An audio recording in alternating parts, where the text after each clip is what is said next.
मित्रांनो, भरपूर कमी योग असे तयार होतात की अंगारक चतुर्थी आपल्याला बघायला मिळते आणि तीही जर वर्षाचा पहिल्याच महिन्यात जानेवारी महिन्यात आणि सगळ्यात पहिलीच चतुर्थी आली तर ती खूप महत्वाचा योग तो तयार होतो.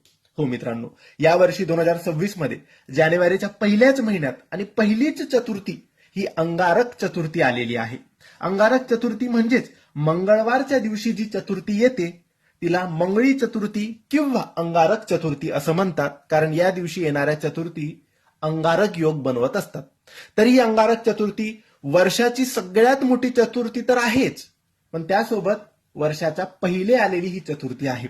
म्हणून या दिवशी तुम्ही गणपती बाप्पाचे दर्शन करा, गणपती बाप्पाची सेवा करा, मोदकांचा नैवेद्य गणपती बाप्पाला दाखवा. त्यासोबतच तुमचे सर्व विघ्न दूर करावेत म्हणून गणपती बाप्पासमोर 6 जानेवारीला सकाळी किंवा संध्याकाळी एक माळ जप, श्री विघ्नहर्ताय नमः, श्री विघ्नहर्ताय नमः या मंत्राचा जप एक माळ तुम्ही नक्की करा. धन्यवाद.